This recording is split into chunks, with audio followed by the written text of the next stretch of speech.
ingresó a la Guerra del Pacífico como cirujano. Antiguamente, los que eran estudiantes de medicina entraban a las ambulancias, no entraban directamente al combate como muchos hubiesen querido. Don Rodolfo estuvo a cargo de la tercera ambulancia del tercero de línea, donde conoció a un gran hombre también, que fue el único que se dignó después de su muerte a escribir sus memorias, don Víctor Arellano, también oficial del tercero de línea, que dejó un único vestigio escrito en la clandestinidad, impreso en la clandestinidad en Valparaíso, en esta misma ciudad, y de la cual existen muy pocos ejemplares. Yo en mi vida he visto solamente 3. 2 los tuve yo, de estos 2 me queda solamente uno, y el otro está en la Biblioteca Nacional y que no se permite ver, simplemente lo pasan en un microfilm y uno lo puede observar mediante un computador. Bueno, aquí conoce a este caballero y son muy buenas migas. Don Rodolfo León Lavín vuelve, después de la batalla de Chorrillos y Miraflores, a continuar sus estudios de medicina, repleto de medallas, sin recibir daño alguno. Aquí es cuando empieza la carrera intelectual de Rodolfo León Lavín y se da cuenta que la medicina ya no es tanto lo suyo, lo que llama su corazón a servir. Él cree que puede hacer mucho más, pero empleando un arma que a su medida es completamente letal: la prensa. Se vuelve periodista. Se titula en efecto de médico cirujano. Esto ocurre el 1 de enero del año 1882, en la Facultad de Medicina de la Universidad de Chile, con distinción máxima. O sea, hasta en los estudios que él que en un principio pensó que podía hacer lo suyo y que después perdió su interés, aún así, en una carrera que no le significaba mayor interés, lo hizo siempre con distinción, la máxima distinción. En los periódicos ingresa nuevamente a la Estrella de Valparaíso y al Comercio. Así también fue invitado al diario La Nación, que fueron los únicos que se atrevieron a defender la memoria del presidente José Manuel Balmaceda Fernández, y que él prestó su pluma sin pensarlo para defender la honra de este presidente tan atacada y menoscabada por los otros diarios de índole conservadora, el Estandarte Católico, y otros más, el Ferrocarril también, que era como el más agresivo de todos estos diarios. Don Rodolfo León no escatima en ocupar sus mejores armamentos para defender la memoria de Balmaceda. Esto le gana un lugar en el círculo de los liberales que apoyaba a Balmaceda y lo postulan como diputado. Sale en efecto diputado por Cauquenes en el 85 y sale también diputado nuevamente reelecto y también elegido en Coyipulli por los mismos liberales que los ayudaron también. Mucha influencia tuvo aquí don Miguel Luis Amunátegui, otro gran hombre completamente liberal, de los antiguos liberales, con el cual conversaba mucho de literatura, filosofía y artes. Don Miguel Luis Amunátegui siempre fue muy cercano a don Rodolfo León Lavín y lo admiraba mucho también por sus cualidades intelectuales. Don Rodolfo León empezó a darse cuenta que la prensa estaba empezando a ser cercana. No tuvo miedo, jamás tuvo miedo, pero sí presentía que algo muy malo vendría por él. En efecto, ocurre y estalla la desgraciada revolución del año 91, de la cual esperamos que jamás, nunca más en nuestra historia constitucional vuelva a existir un hecho semejante. El 7 de enero del año 1891, esto nace, la guerra civil, como principal causa en Santiago, y de la cual se aferraron los círculos conservadores de este acto, que fue el asesinato de un jovencito llamado Isidro Boza Vicuña por la policía de Balmaceda. Bueno, don Rodolfo León siempre mantuvo su estandarte firme, su pluma ardiente, escribiendo cada artículo en defensa de Balmaceda. En agosto del año 91, y aquí es donde voy a ahondar un poco más, porque este coloquio, por el cual yo elegí este tema, fue precisamente por el martirio de don Rodolfo León Lavín, su entrega a la causa liberal que le costó la vida, y su entrega también a la patria intelectualmente como médico cirujano, del cual nunca ejerció, como abogado, y después, cuando falleció, se encontraba terminando la carrera de Derecho. Como periodista, uno de los mejores que ha tenido el país. Intelectual como pocos, creo que solamente comparable a Bonatini, a ambos, Gregorio Víctor y José Miguel Luis. Y como un gran pensador y filósofo. Fue un hombre extraordinario, oriundo de esta tierra, de la cual ahora me encuentro yo exponiendo de su memoria en este mismo lugar. Don Rodolfo León atacó a los conservadores en el diario La Nación, lo que le valió la respuesta agresiva y muy violenta de los conservadores, comandados por Carlos Walker Martínez, Joaquín Walker Martínez y otros más, Waldo Silva también y Carlos Luco. Don Carlos Walker se encargó personalmente de hacer perseguir a Rodolfo León Lavín. Trajo una comitiva de, llamémoslos por esta forma, sicarios, cuyo objetivo era asesinar a Rodolfo León Lavín aquí en Valparaíso. Lo fueron a buscar a las oficinas del comercio, donde él trabajaba, tenía su imprenta, tenía todos sus elementos de periodista. No lo encontraron. El que mandaba esta comitiva de sicarios desde Santiago, que fue enviado por Walker, era un presbítero de apellido Campino. Está muy curioso este personaje, pero no es para tratarlo en este momento. No lo encontraron. La consigna de este curita era hay que asesinar al hijo del diablo, que era Rodolfo León Lavín.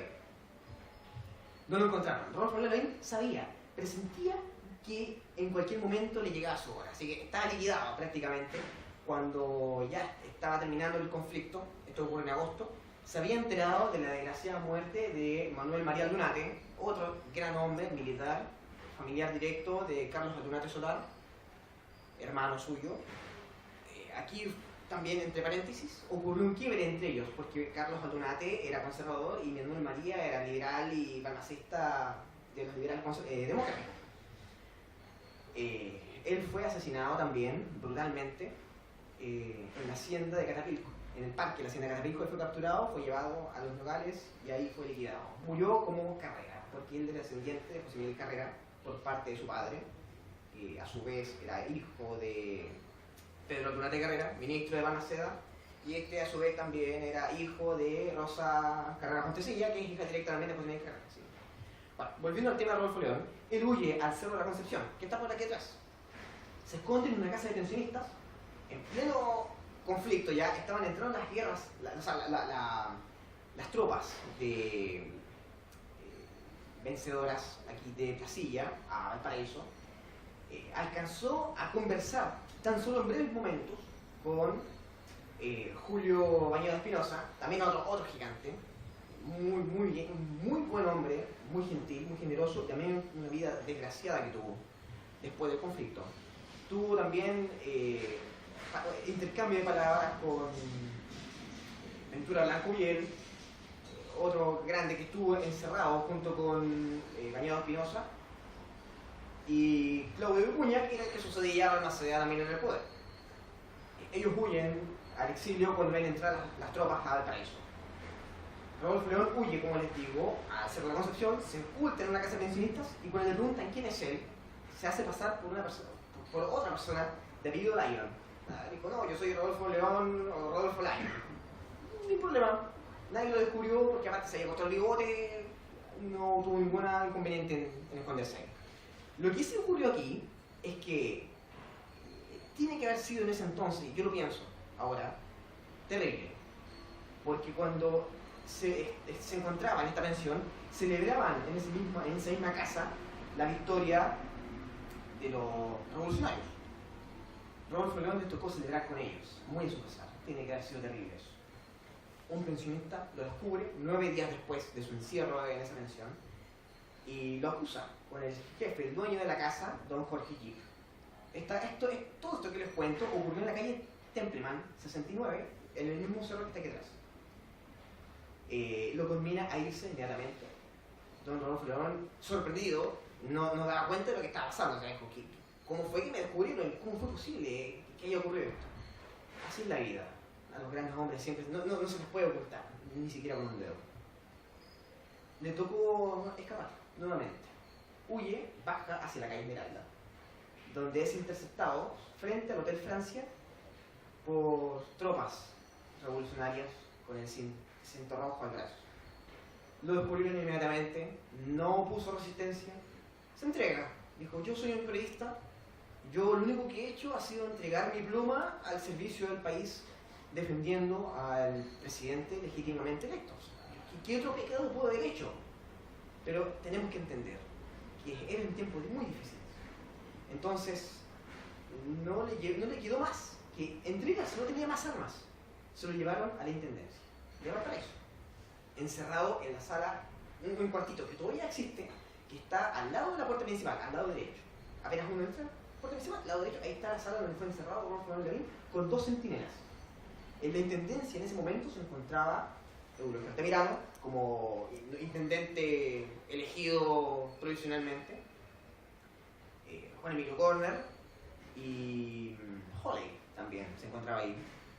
Y creo que el personaje más nefasto de esta historia también se encontraba ahí, don Joaquín Walker Martínez, primo del primero. Después de una serie de interrogaciones, golpizas, torturas, don Rodolfo León guardó absoluto y el más sepulcral silencio. No dijo nada a sus captores, ni dónde se encontraban sus otros colegas, ni sus camaradas. Eso le valió recibir golpes de culatazo, patadas y sablazos, pero por el lado que no tiene el filo de la hoja. Don Rodolfo León ya se daba cuenta de su situación, ahí recién tomó el peso de lo que estaba ocurriendo y ya se entregó a la vida porque supo que en ese momento ya se encontraba liquidado. Desde una orden que emanó de la intendencia, nunca supimos quién fue el que mandó esta orden.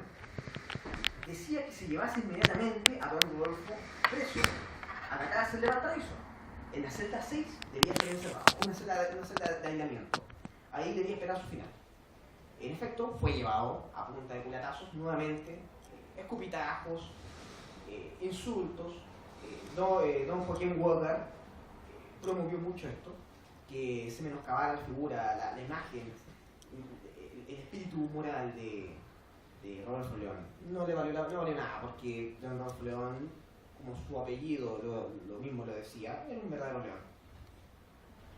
En la celda, hablando con sus centinelas, sus captores, les pidió que por favor lo liberaran, porque tenía hijos, dijo que tenía muchos hijos, más de 10, en verdad tenía solamente uno, y que tenía una esposa a la cual alimentar y que se encontraba desamparada en Santiago. Era mentira, porque su esposa se encontraba aquí, en Valparaíso. Lo único que quería Rodolfo era escapar. Sus captores le dijeron que no. Esa misma noche empieza ya a sospechar. Esto ocurre a finales de agosto, el día 29 aproximadamente, porque nunca se tuvo certeza cuándo fue que pasó esto, 27, 28, 29, ya que no existen documentos de eso, se quemaron, se eliminaron y nunca se supo, porque la idea era acabar con la imagen de este sujeto también tan nefasto para la parte contraria. Emana de la intendencia la orden de asesinarlo. Así, textualmente, a secas, ajusticiamiento. Don Rodolfo León sabía lo que venía. Entran los centinelas a la celda y él los encara y le dice: ustedes son chilenos, igual que yo. Yo soy un periodista, mi única arma es la pluma. Ustedes tienen fusiles y tienen yataganes. ¿Por qué no me liberan? Yo no le hago mal a nadie. Yo solamente soy un simple periodista. Y se los vuelvo a repetir. Por favor, intercedan en mi liberación, porque están cometiendo un grave error.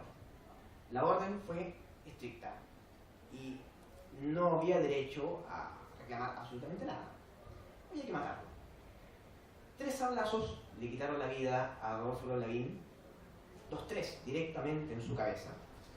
Luego de eso, al ver que el cuerpo aún se movía, y puedo entender que se tratase de reflejos voluntarios del cuerpo al caer fallecido, producto del shock neuronal. Entonces, al ver que se movía este cuerpo, no le bastó solamente con eso. Y hicieron exactamente lo mismo que ocurrió con el coronel Robert Pinochet, que lo hicieron pedazos. Aquí ocurrió exactamente lo mismo, fue ultra liquidado a sablazos y a disparos. No quedó prácticamente nada reconocible de don Rodolfo León Lavín. Lo que sí debo mencionar es que antes de que le quitaran la vida a este gran periodista chileno, fue: me vais a matar, asesinos, asesinos. Fueron sus últimas palabras. Don Rodolfo León quedó enterrado en la cárcel pública de Valparaíso, en un lugar que nunca se supo dónde estuvo, hasta que una semana después o 2 semanas después, su familia vino y, interrogándolo a los mismos centinelas que estuviesen ahí presentes cuando ocurrió este hecho, le dijeron dónde estaba enterrado. Se lo llevaron y lo enterraron en el mausoleo familiar de este caballero. Así termina la vida de Rodolfo León, pero no fue tan malo después de todo, porque su muerte valió la salvación de muchas más. ¿A qué voy con esto? En Santiago estaba pasando exactamente lo mismo, con otro periodista que también era muy amigo, se intercambiaban telégrafos con Rodolfo León. Este caballero es Juan Rafael Allende, del cual en mi casa también tengo un libro autografiado por él, muy escaso, porque don Juan Rafael era un ser loco, muy excepcional también en lo suyo, que era el arte satírico, las bromas. Le gustaba escribir tonteras en los diarios que resultasen ofensivas. Entonces, esto también le valió el mismo destino que don Rodolfo León. Pero ¿qué pasó aquí? Y es lo que voy, y es lo que retomo nuevamente con lo que decía de que la muerte de Rodolfo León sirvió para salvar a muchos más. La muerte de este caballero valió la salvación de don Juan Rafael Allende, porque si bien aquí estaba Joaquín Walker Martínez a cargo de las persecuciones políticas a los vencidos, en Santiago estaba Carlos Walker Martínez a cargo de lo mismo. Entonces allá persiguieron a don Juan Rafael Allende, lo capturaron junto con su hermano, lo torturaron también en la cárcel pública, igual que a don Rodolfo León, y montaron en Delicias, Alameda, donde está la iglesia de San Francisco, una horca artesanal, por orden de este caballero, para colgar ahí a don Juan Rafael Allende y a su hermano. Justo cuando estaban a punto de colocarle la soga al cuello, llega el telégrafo de Valparaíso, de la Intendencia, de don Eulogio Altamirano, diciéndole que la población de Valparaíso había tomado tan a mal la muerte y el exterminio que hicieron con don Rodolfo León, muy conocido aquí, que no era muy perjudicial para la causa revolucionaria, que allí en Santiago ocurriese lo mismo. Eso significó que don Juan Rafael Allende fuese liberado y fuese exiliado. Aquí es otro punto que tal vez más adelante y en algún otro coloquio me gustaría tratar, que es también sobre la vida de este caballero, de Juan Rafael Allende, porque cuando lo echaron de Chile, lo expulsaron y lo llevaron a la frontera, se fue por un camino que se llamaba el Puente Viejo, que está aquí por Las Condes, hacia Argentina. A pie se fue a Argentina, con su señora y su hijo. Don Pedro Humberto Allende, un gran músico chileno, fascinante. Este caballero, sumido en una depresión absoluta por lo que le había ocurrido, escribió una poesía en la montaña misma de la cordillera de los Andes, en la cima, sobre esta situación. Y creo que es una poesía la más fascinante que yo haya escuchado en mi vida. Desgraciadamente no la tengo aquí y no me la sé, pero sí está disponible en la Biblioteca Nacional para que usted la pueda leer. Es fascinante. Volviendo al tema de Rodolfo León, él fue olvidado, completamente olvidado. Se hizo un juicio después, al poco tiempo, a los meses, ya concluida la guerra, después de que murió Balmaceda, desgraciadamente. Se llevó un juicio a la Intendencia de Valparaíso para que respondiese por la muerte tan terrible que tuvo este noble caballero que era Rodolfo León, porque en todos aspectos era un caballero. El abogado, liberal también, recibió como contestación a su demanda, que interpuso en la Corte de Apelaciones de Santiago, la muerte. Ese mismo año de 1891, el abogado que llevaba en su mano la causa de Rodolfo León fue ajusticiado en la Alameda por una pandilla, no sabemos si fue una pandilla de delincuentes o fueron enviados por conservadores para liquidarlo y callarlo. Fue asesinado. Desde ese entonces, don Víctor Arellano, quien fue su gran amigo en la contienda de la Guerra del Pacífico, toma su pluma y él dice en su libro, que se llama así, Rodolfo León Lavín, la vida y la muerte de un gran periodista. Don Víctor Arellano nunca fue buen escritor, por lo cual les puedo decir que el libro no está muy bien redactado. Y él escribe la vida de don Rodolfo. Y al final, solamente al final del libro, él dice: escribo esto en el año de 1892. Estoy siendo perseguido, estoy oculto en Santiago, me encuentro completamente solo y sé que la publicación de este texto me valdrá la vida, pero yo no tengo miedo. No tengo miedo y nunca tendré miedo, porque si Rodolfo no lo tuvo en el momento último de su existencia en esta tierra, menos lo tendré yo, que soy mucho menos que él. Así culmina este libro, muy pequeño por lo demás, no tiene más de 30 hojas, editado y publicado en la clandestinidad, la vida de don Rodolfo León Lavín. Eso es lo que yo quería compartir con ustedes, la vida de este caballero, oriundo de aquí, de Valparaíso, desconocido por lo demás, y que está en nuestras manos. Tener la historia de estos hombres que cayeron en esa contienda tan desigual, de los vencedores, no de los vencidos. Para que rescatemos del olvido su memoria. Porque un país sin memoria, sin historia, no está destinado a ningún futuro. Muchas gracias por todo.